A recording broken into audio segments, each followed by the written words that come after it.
Welcome in to Daily Faceoff Live, your go-to source for everything hockey. Live every weekday at noon Eastern.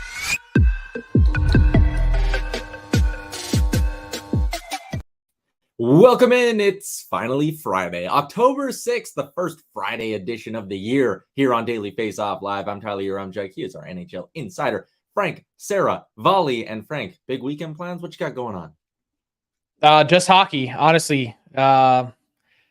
Got, I think, 4 games this weekend and a wedding, so not really, not a lot of free time as we get to the knuckle of preview season. So looking forward to dropping the puck next week so we can get into a rhythm. Last Friday without NHL hockey until June?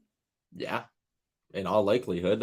Very exciting. Yeah, the last weekend without NHL hockey. Next week is the big week, and that means there's a lot to get to as teams ramp up through training camps. Let's throw 2 minutes and 30 seconds up and start ripping through some topics, Frank, including some news coming out of LA, where the Kings are reportedly set to give Todd McLellan a contract extension. The bench boss, heading into his 5th season as Kings head coach, has led them to back-to-back playoff appearances and a winning record in that span as well, with 141 wins and just 115 regulation losses. What I find most interesting about this news, Frank, is that it brings him in line with GM Rob Blake's contract. They're both set now to expire at the end of the 2024-25 season. And to me, what that says is the playoff appearances are great, but the pressure is on now in LA. It's time for this team to take the next step over the next few seasons.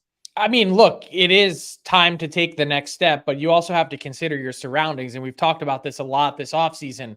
Vegas Golden Knights, defending Stanley Cup champs. Edmonton Oilers, one of the Stanley Cup favorites. It's kind of a tough path out of your own side of the bracket. And so it's also important to kind of take a step back for a second and remind yourself where the Kings were 2 years ago at this time when we first got rolling on Daily Faceoff Live, which was, can the Kings even be a playoff team? They're coming out of a somewhat lengthy rebuild to try and get things back on the right track. They're there. McLellan has been a huge part of that. But what's so fascinating about this Kings season, Tyler, isn't necessarily about what they've built or where they're going. It's, can they get there on the back of the 2 goalies that they have in net this year? I have never in my career seen one team gamble an $83.5 million roster like they are in LA with the 2 goalies that they have in Cam Talbot and Phoenix Copley. A combined total $2.5 million in goaltending spending. It almost seems impossible, but I understand the trust that McLellan has in Talbot. But would you wager this kind of roster and where they're at, the prime, maybe the last couple prime years of Kopitar and Doughty on this? Well, and that's kind of why I pushed back a little bit on the idea that they had this spectacular offseason. Like, yes, Pierre-Luc Dubois is a very damn good player, and they locked him up for a long time. He can be the heir to the throne, to make a Kings reference, to Anze Kopitar one day when he eventually moves on. Like, you have that built in kind of next wave now. But if you would have asked me at the beginning of the summer, end of last season, which player from the Winnipeg Jets I think the Kings should acquire, it was Connor Hellebuyck. To me, like, you could have went into next year with Kopitar and Danault down the middle and that really strong third line that they had and been fine. And if you would have gotten Connor Hellebuyck, I would have been looking at this roster and going, damn, legit Stanley Cup contender. Now I look at it and go, there's a chance that just like last year, they are searching high and low for a goalie come trade deadline, because Phoenix Copley is 30 years old and has only played 68 games in his NHL career, and Cam Talbot can't really stay healthy anymore. I think it's a big gamble, and I think it's honestly kind of a bad gamble. Yeah, I would tend to agree with you. And I would also say the trade deadline is not really the time to go out and get a goalie. Cap space is a problem. Although the Kings did get a goalie last year at the deadline in Korpisalo, why they didn't bring him back and were unwilling to make that kind of commitment, to me, is interesting for a guy that they seem to ride in the playoffs. It also sent kind of a weird message to Copley, who they had already re-signed. You're not really the guy. So I think our graphic kind of undersells, too, the change to their depth, because it's not just Gabe Vilardi that they're missing. Alex Iafallo is a pretty significant piece. You could kind of bank on him every year for 15 goals and 40 points. And they also lose Rasmus Kupari as well. So the depth, I think, certainly has eroded a little bit in LA. So it's depth and goaltending that are the 2 question marks. center ice position, maybe the best, setup in the league right now in terms of how they're structured outside of Edmonton with Danault and, as you mentioned, Dubois and Kopitar. Like, that is a pretty elite 3C position that you're looking at. But other than that, I don't know. Are the LA Kings better than they were last year? I would argue that they're not better or worse, that they're probably the same. Yeah, and I mean, granted, Vegas is probably pretty close to saying the same thing. Edmonton, with the exception of adding Connor Brown, is pretty close to saying the same thing as well. So it'll be interesting to see how things shake out in the Pacific Division. Let's stay in the Pacific and stay on the theme of news we got yesterday. The Anaheim Ducks signing Jamie Drysdale to a 3-year extension. It's coming in with a cap hit just under $3 million a year. The defenseman, who's played 113 career games and looked pretty solid in those 113 games, like 40 points in your first, again, 100 year and a half basically of NHL hockey, is pretty solid. He was banged up last season, but this is a guy, Frank, where if he's healthy and he keeps kind of going along the development path that a lot of people think he will, he's going to be a really damn good defenseman in this league. Yeah, I agree. And health is still a question mark when you come off of an injury like that. You got to go out and prove that you can be healthy, but I don't have any real red flags as far as that is concerned. Doubt it's going to be something that you see as a repeat injury. And when you look at Drysdale and the step that he should have taken, you're looking at this deal and you're going, okay, this seems to be right in the wheelhouse for the Ducks of a pretty sweet spot to be. $2.3 million a year times 3 years. That's a great place to be for a guy that I think can step back into the lineup, take a step forward, and be close to a 40-point defenseman right now, let alone for the next 2 years. The tough spot that Drysdale was in is that he has 2 additional pro seasons required to get to arbitration. So he would have needed to play 2 just to get there and really have some leverage in contract negotiations. Now he's got 3. Not really great in terms of AAV for him. Like, it feels like he's, sold low, but that's really the spot that they were in with no leverage, no arb rights, no ability to offer sheet, really kind of stuck. Do you give GM Pat Verbeek a thumb up for getting these 2 and Drysdale and Zegras signed before the start of the regular season, or do you give him a thumbs down for not going long-term with at least one of them? I would go thumbs down. I think the Drysdale is a thumbs up, but Zegras as a whole, I mentioned before, try and get as many years as you can with players that you believe in, and maybe that's really the answer. Maybe the question is, do the Ducks actually believe in Zegras? Yeah, and that'll be a very interesting thing to see play out over the next number of years. Every day, Frank, 2:00 Eastern time, my eyes are glued to Twitter. I'm sure your eyes are glued to your email, waiting to get the waiver wire news for the day. And over the next 48 hours, the expectation is that there could be some pretty interesting goalies finding their way to the waiver wire. Let's fire up a list of who we're keeping an eye on when it comes to goalies who could be placed on waivers over the next few days as teams finalize their roster. I look at this list, Frank, a couple of interesting names, but the one that really stands out to me is 24-year-old Ukko-Pekka Luukkonen, who before the Devin Levi deal and his emergence was kind of seen as the goalie of the future potentially in Buffalo. What are the chances that he does hit the waiver wire, and what are the chances he'd make it through? Still TBD. I doubt that he would make it through, but the interesting thing about the Buffalo Sabres is that they have enough cap space that they could actually carry 3 goalies and not have to make a decision on Ukko-Pekka Luukkonen. It's kind of a tough spot to be in because you're thinking Comrie is the perfect guy to play in tandem with Levi.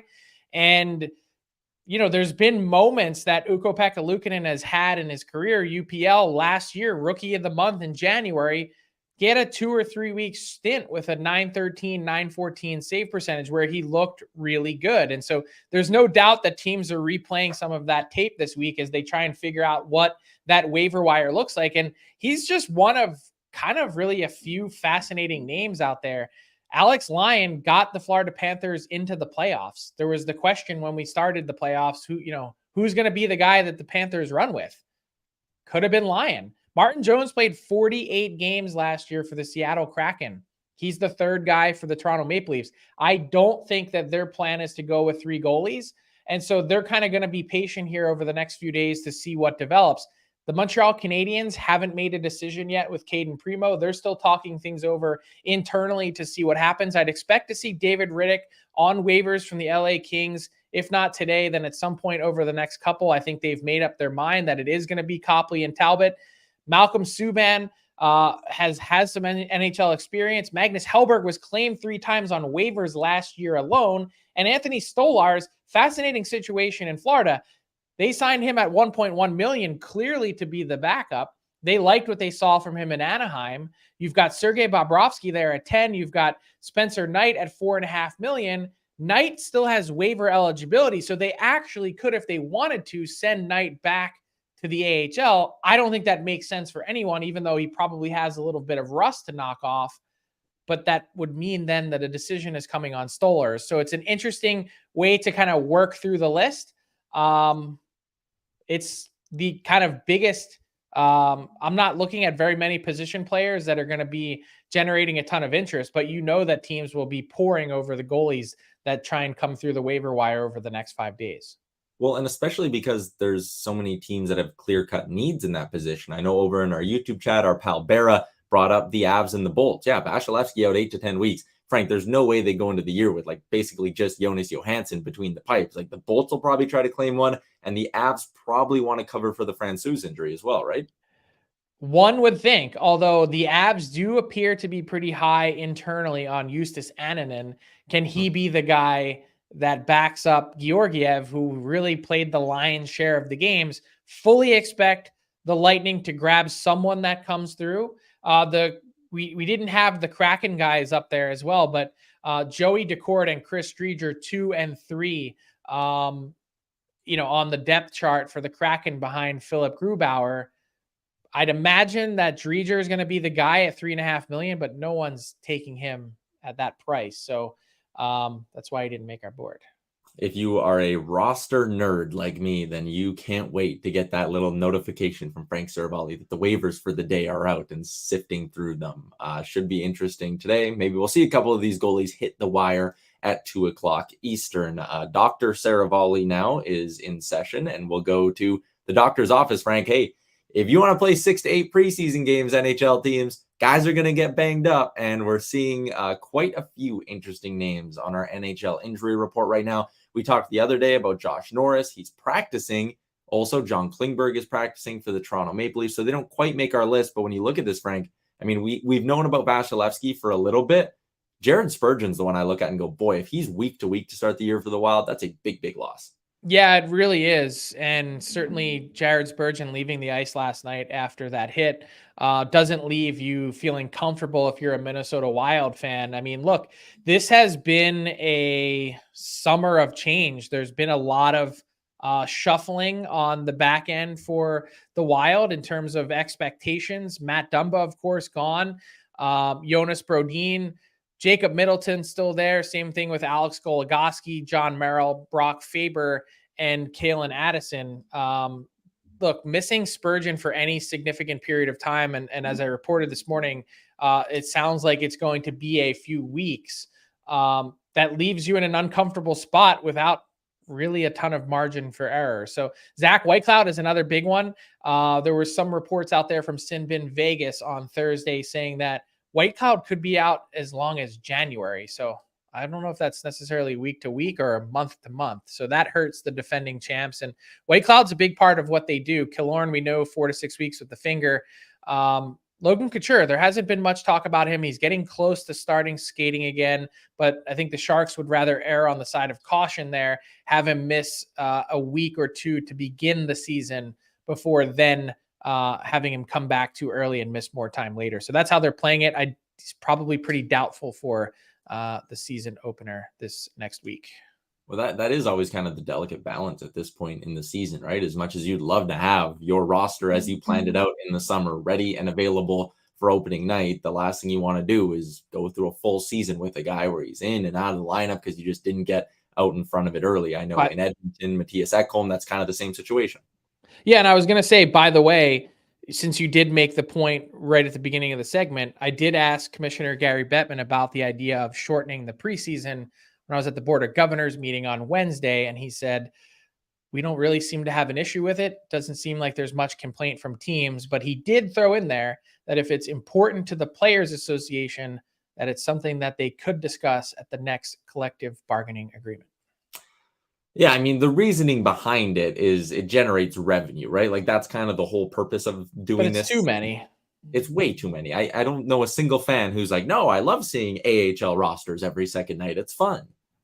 That, and it's expensive for most fans. I realize that there's a proposition there for people that, can't necessarily afford to buy regular season tickets, that you get a chance to come down for a discounted price and see some of the stars. And if you have a young family, that means a lot, but you could still accomplish that in 4 games instead of 8. 100%. All right. It is also fantasy hockey season right now. Frank, I had a draft last night. I'm starting to get the itch. I'm starting to feel it, but I was also very underprepared for my draft. So I fired off a text to our friend Nick Alberga to come and join us and give us some advice. Let's get to fantasy hockey talk.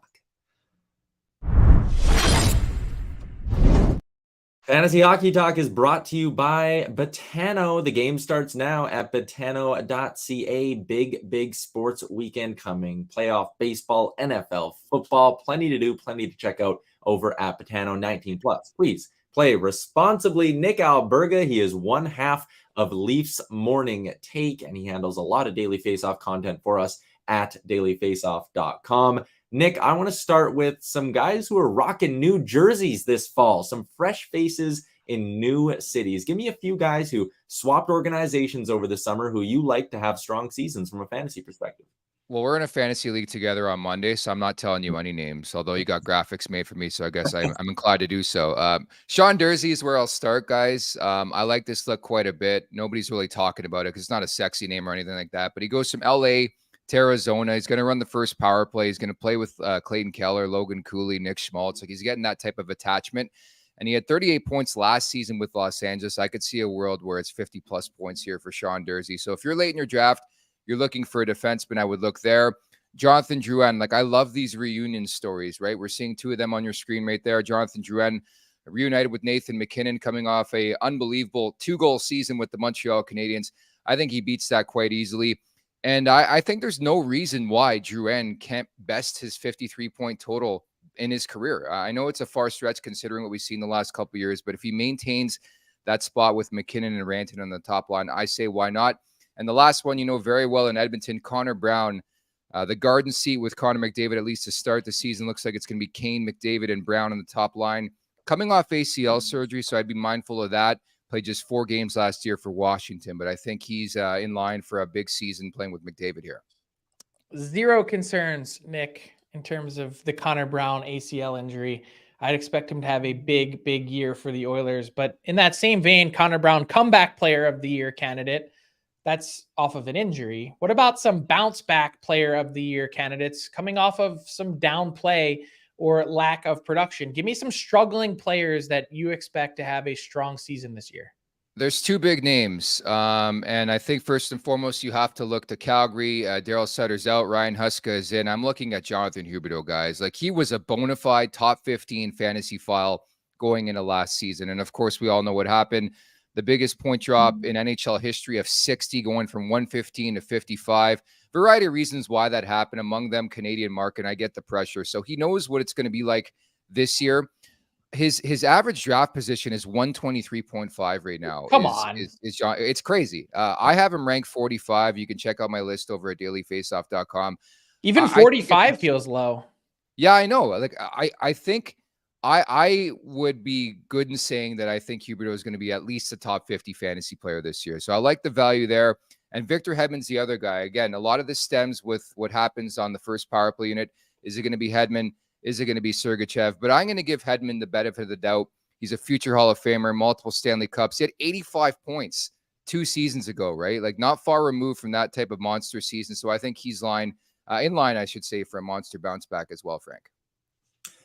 Yeah, Hedman is an interesting one. That whole Bolts team will be interesting this year from a fantasy perspective. Last up, I want to talk about some goalies, Nick. A very important position to get right in fantasy hockey. But sometimes you get a little too enamored with the star players early. You're sitting there in like round 8 and you're like, oh, damn, I don't have a Tendy yet. For people who are in that position, who are some later round goalies who you think are worth taking a stab at?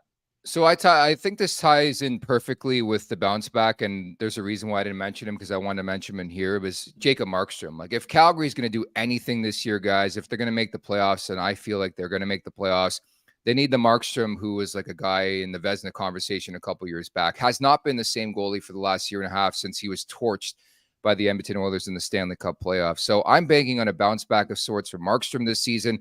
And it's funny, all three goalies have intertwined the Alberta roots, of course, right? Jack Campbell, ADP of 166.8. I don't think it's outlandish. Jack Campbell starts a season opener for the Edmonton Oilers, which if I told you that 6 months ago, you'd call me crazy. You guys both know I'm crazy, but still, I'm probably right in this scenario. I think Jack Campbell is going to be more like the guy we saw in Toronto than whatever that was last year. So I'm taking a flyer on him. And I like the Cam Talbot look in Los Angeles. I thought he was banged up for the majority of his only season with the Ottawa Senators. I think he's got the inside track and the upper hand on Phoenix Copley for the 1A position with the LA Kings, who many think are going to be a force to be reckoned with there in the Pacific Division. So those three guys specifically, I would throw into the conversation. And watch out for Jonas Korpisalo as well with the Ottawa Senators. Yeah, Korpisalo is an interesting one. That's a big ticket there in a Senators team that is facing some pressure. We got an extra minute here, Nick. You are one half of Leafs Morning Take, like I said. So give me a little fantasy breakdown on some Leafs forwards who you think might have some decent value. Like, I know you talked about Connor Brown and just getting that spot next to McDavid. It automatically makes you fantasy relevant in that spot. What about some guys who are going to see some key minutes in Toronto? Good question, Tyler. Always quick on your feet. We're not going to talk about the big boys. There's no sense. They're going to rip it up. The Marners, the Matthews, those guys of the world. So we'll talk about the guys, as you mentioned, with the plum assignments. Like Tyler Bertuzzi is the first name that comes to mind where you look at what he did with the Boston Bruins last year specifically. He was unbelievable. Now you put him with Matthews and Marner. Love the look there. The one guy I wouldn't sleep on, though, is Matthew Nyes. For you bettors out there and you want to sneak in an interesting bet. Maybe you look at Nyes as a dark horse, if you will, for the Calder Trophy this season. I think he's going to start the season on the third line, but would I be shocked by like 2 weeks in if he's on a line with Austin Matthews? Probably not. So I would look there. Max Domi, depending on his utilization, his deployment, where he's put in that lineup.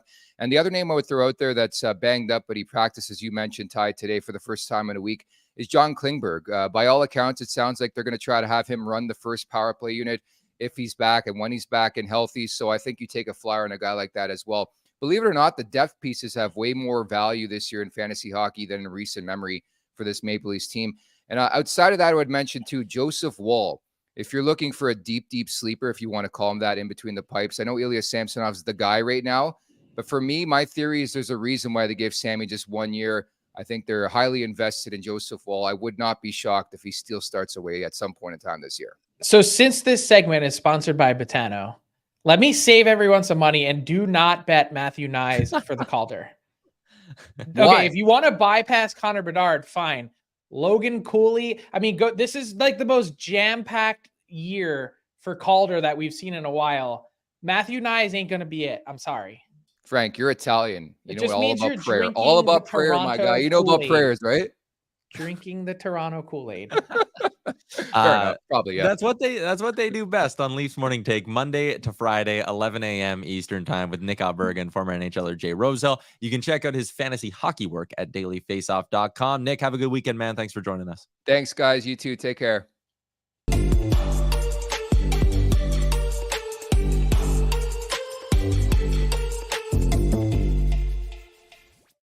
Moving along to our hashtag AskDFO question of the day. Frank, we're going to do a little fair or foul. Last night, Connor Bedard getting in some shootout action against future Hall of Famer Marc-Andre Fleury, and this was the result of that play. And I want to know, as we watch Bedard slowly come in, get stopped, and then get upended by Fleury, who, I don't know if that was a love tap or what. Yeah, gives him a little, hey, welcome to the NHL, kid. Fair or I think foul? it's totally fair. First off, like, it's the NHL. And second, like, you can't, at some point you got to shoot. So if you're not going to, you're going to get a stick. And it's a good reminder. So been a sort of magical preseason for Bedard at times. The highlights have been unreal. That certainly won't count. I'm going to say foul. The attempt was over. That's kind of a greaseball thing to do, to upend a guy like that. Marc-Andre Fleury, you can say a lot of things.